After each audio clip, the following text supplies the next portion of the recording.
Hi, I'm Nathan Greenberg, founder of Ivy League Mentors. I've been teaching SAT for over 10 years, and today I'd like to answer some of the most common questions I get about the SAT reading section.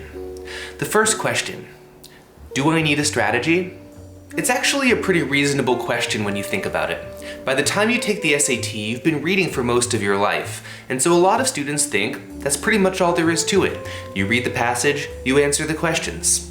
However, there are a few key differences between the SAT reading section and the type of reading that you might do in other areas of your life. First is that there is a very clear time limit. Second, you're reading with a very specific purpose in mind. You just want to answer the 10 or 11 questions at the end of the passage, and you can always look back at the passage when you're doing that. So, although it may be tempting to approach the SAT reading test as you would normal reading, there are actually some key differences, and it does help to have a strategy. Even if students who are better at reading in general tend to perform better on the SAT reading section, having a strategy can boost your score no matter where you are. Next question. Should I look at the passage or the questions first? This is a simple one. Look at the passage. Now I know what you're thinking. The logic is like this. A lot of students think that looking at the questions first will help them figure out what the passage is going to ask about, so they know what to focus on. While that might make sense in theory, there's a few problems with it in practice.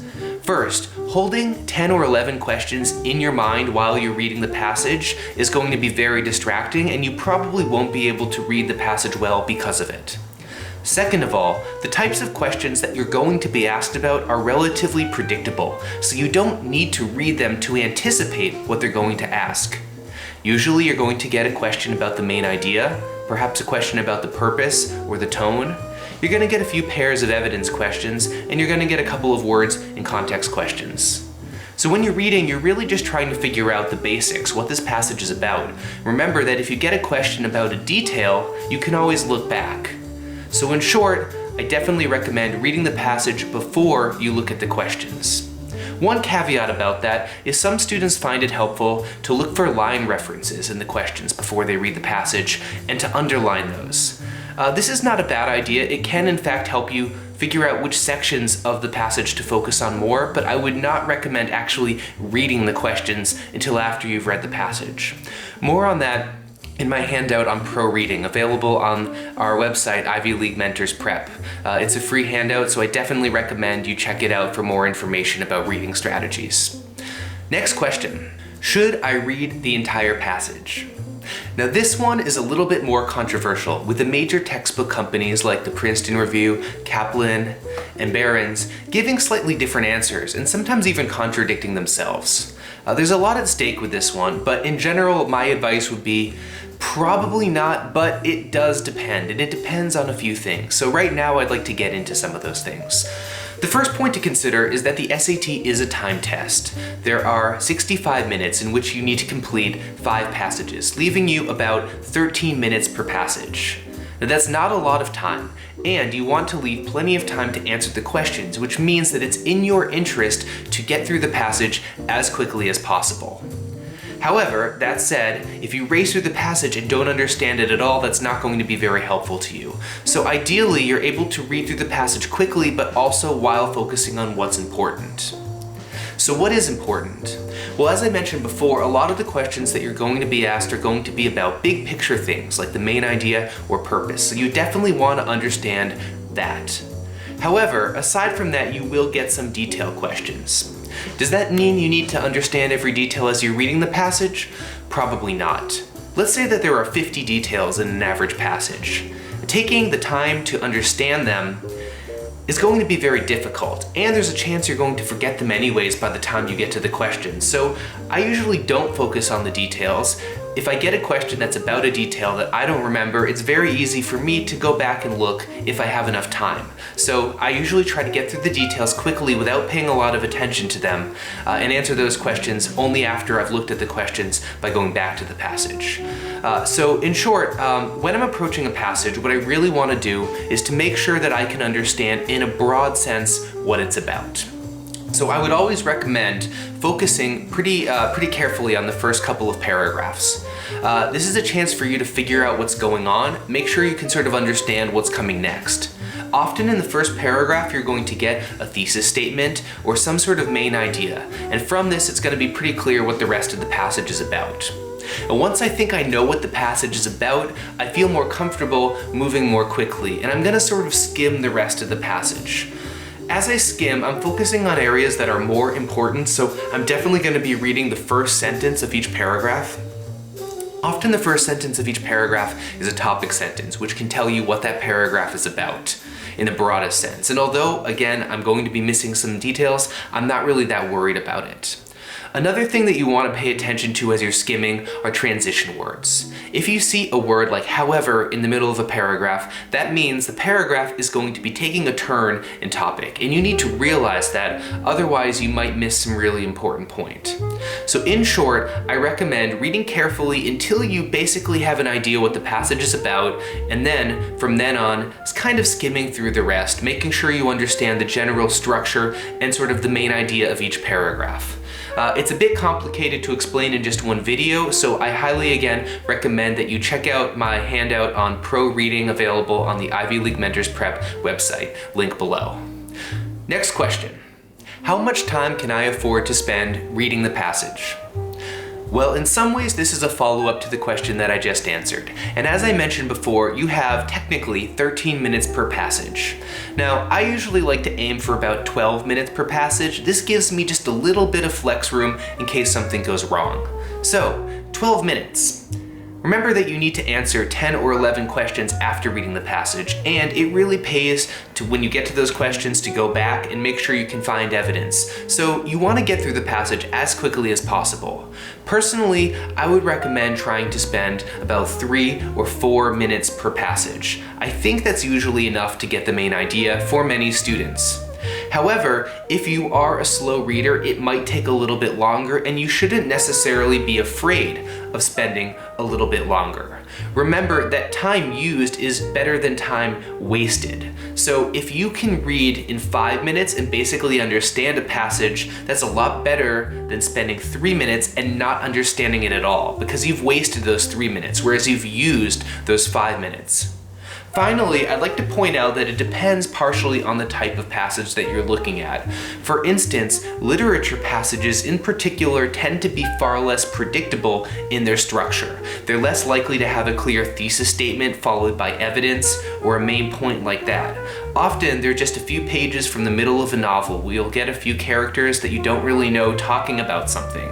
So I definitely recommend reading the literature passage in particular more carefully to make sure that you understand it, and that might take more like 5 or 6 minutes. Other passages also, if they don't seem to have a clear structure, might require a little bit more time and a little bit more focus. So in short, roughly 3 to 4 minutes, but don't be afraid to spend a little bit more if it's necessary to make sure that you get the main idea of the passage. Next question. Is it okay to skip a question? Alright, well, so first I should explain that there's no penalty for incorrect guesses on the SAT, which means you should never actually leave a question blank. If you guess at a question, you have a 1 in 4 chance of answering it. If you don't guess, you have a 0% chance of answering it, which is not very good. However, it is certainly fine, perhaps even advisable, to skip certain questions temporarily, as long as you go back to them. Now, one of the things is when you skip a question, you don't always know if you're going to have time to go back to it. So I would recommend taking a guess before you skip the question, and if it's a question that you know you want to come back to, put a star next to it so that you know to return to it if you have more time at the end. I would advise you not to star every question that you're guessing on, because certain kinds of questions, more time is not going to help you. For instance, if there's a question and you understand it perfectly, but there are 2 words that you don't know in the answer choices, more time is not going to help you. However, if it's the kind of question where you're not really sure what the answer is and you're not really sure where you can find it, and you know that it would take a few minutes to look back at the passage and find the answer, but you're pretty sure you could do it, that's exactly the kind of question that I would recommend putting a star next to, just so that you make sure to use that time well if you have it. A final note about skipping is that in addition to skipping questions, you can actually also skip passages. There's no rule that you need to answer the passages in order. I find that for a lot of students, the literature passage tends to be the hardest one. Yet the literature passage is also the first passage on the test. So if you find, for instance, that the literature passage is usually harder for you, it might make sense to start with the second passage. Go 2, 3, 4, 5, and then back to the first one.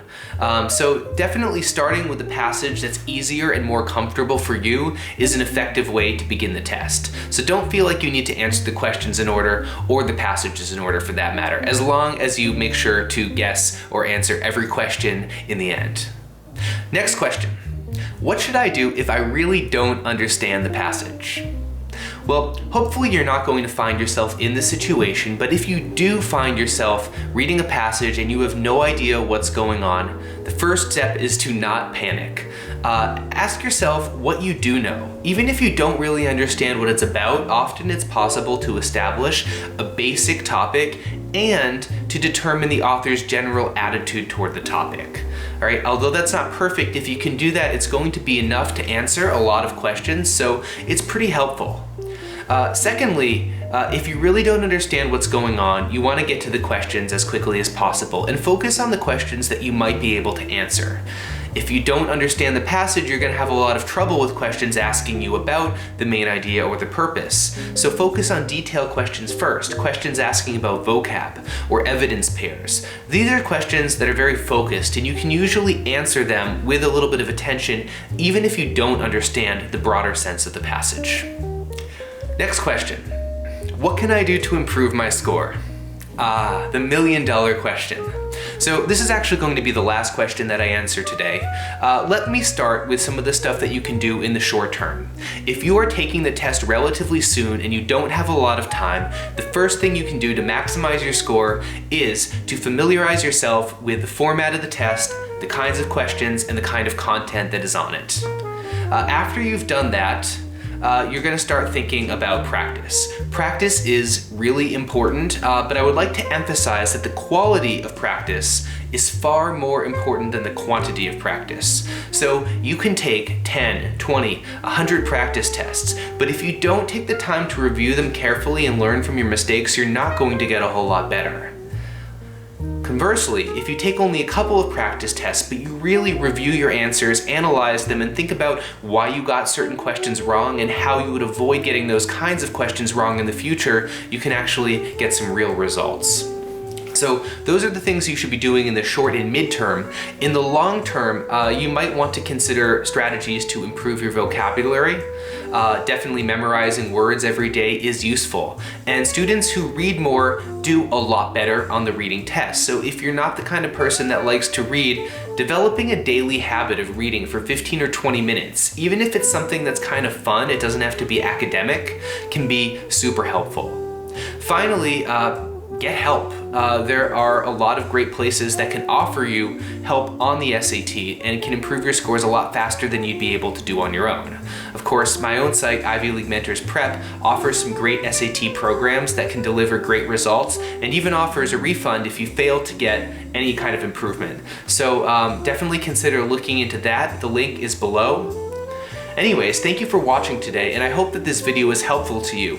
If you like it, make sure to click like and also subscribe to our channel. If you have any questions, leave them in the comments below and I will do my best to get back to you. Thanks again for watching, good luck, and remember that the future is in your hands.